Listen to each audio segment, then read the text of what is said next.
Assalamualaikum warahmatullahi wabarakatuh. Perkenalkan, kami dari kelompok 4 MKWU Pancasila dengan dosen pengampu Ibu Dr. Irawati. Dan di sini kami izin memperkenalkan diri dengan saya Jidal Aguswal dan rekan saya Diva Mesia, saya Hana Ramadhani, saya Alifah Fadila, saya Afifatul Khairiyah.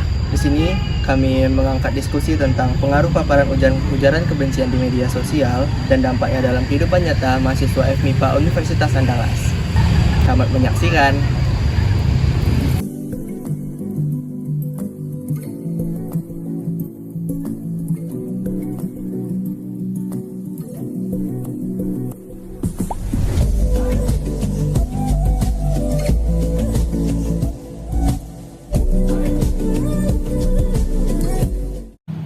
Saya akan menjelaskan tentang pemahaman dasar definisi dan bentuk ujaran kebencian menurut Undang-Undang Informasi dan Transaksi Elektronik serta contoh ujaran kebencian di media sosial.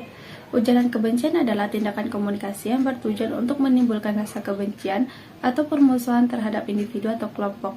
Ujaran kebencian dapat berupa penghinaan, pencemaran nama baik, provokasi, hasutan, dan bentuk lain yang menyerang individu atau kelompok berdasarkan sara. Undang-Undang Informasi dan Transaksi Elektronik telah mengatur tentang tindak pidana ujaran kebencian, khususnya dalam pasal 28 ayat 2, yang menyatakan bahwa setiap orang yang dengan sengaja dan tanpa hak menyebarkan informasi yang bertujuan untuk menimbulkan kebencian atau permusuhan terhadap individu atau suatu kelompok berdasarkan sara akan dijerat hukum. Contoh ujaran kebencian di media sosial yang ditujukan pada mahasiswa, seperti menyebutkan seseorang bodoh atau tidak berguna karena latar belakang atau keyakinannya, dan body shaming atau penghinaan fisik seperti merendahkan penampilan dan bentuk tubuh seseorang.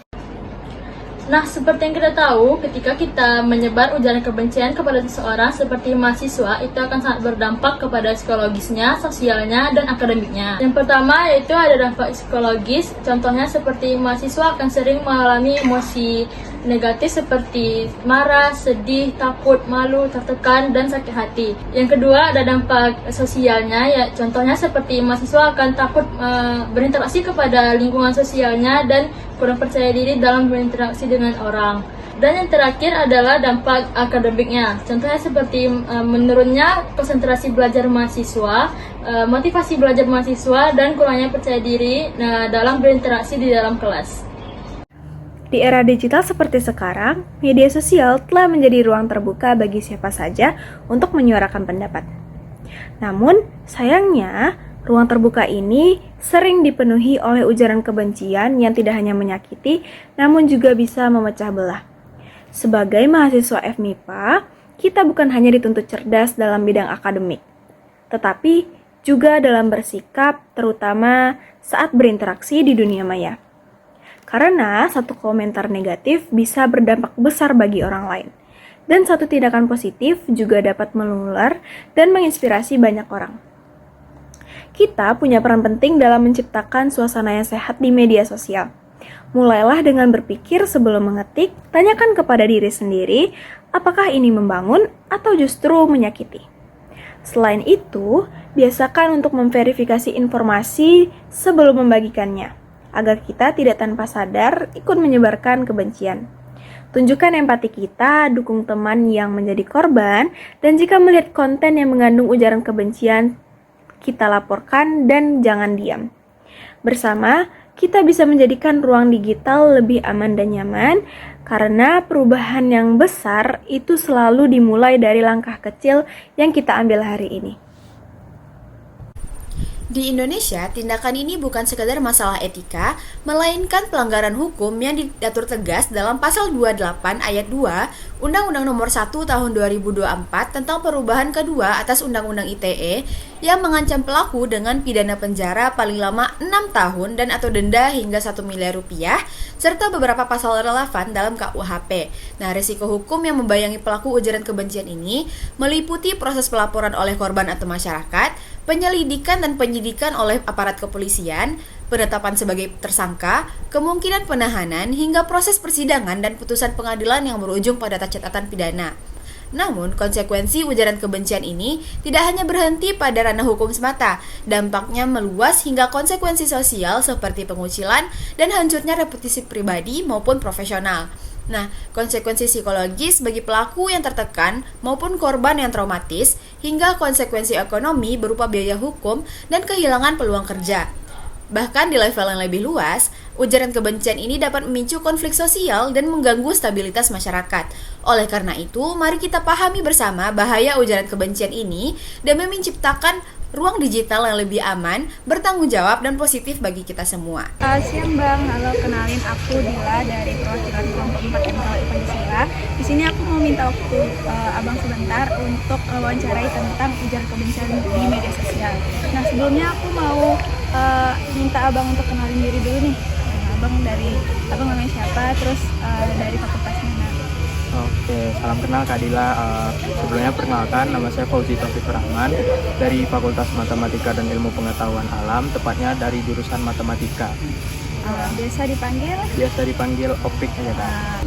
Perkenalkan, nama saya Supriyanto Rahman dari jurusan Kimia Angkatan 24. Oke, nama aku Fadila Ramadhani Rizky. Aku kebetulan juga mahasiswi kimia di UNAR. Biasanya Abang tuh media sosial apa aja yang sering Abang gunain gitu dalam kehidupan sehari-hari?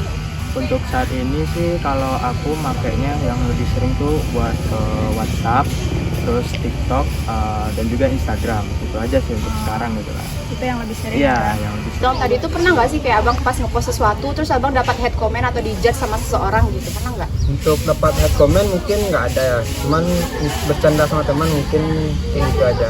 Kalau bercanda itu masuk ke hati nggak kira-kira tuh bang? Enggak sih. Terus pernah nggak sih kakak kayak ngerasa cemas, takut atau nggak nyaman untuk memposting apapun dalam media sosial kakak?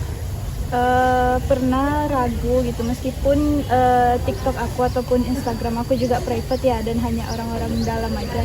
Tapi kadang kalau misalnya aku tuh mau ngepost foto diri tuh aku berpikir juga sih kayak gimana sih pandangan orang lain ke aku gitu. Meskipun tuh nggak ada berpengaruhnya ya.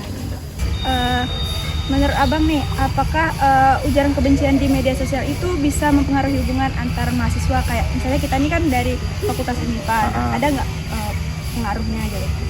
Ya bisa enggak, karena kalau adanya ujaran kebencian itu yang dilontarkan kepada mahasiswa MIPA, itu tuh kayak apa ya, membuat mahasiswa ini hubungannya makin renggang, karena yang satu nge-hate nih, yang satu ini nerima hate, yang nerima hate ini pasti nggak bakal terima juga dong. Iya. Ya itu bisa bikin hubungan renggang sih Kak.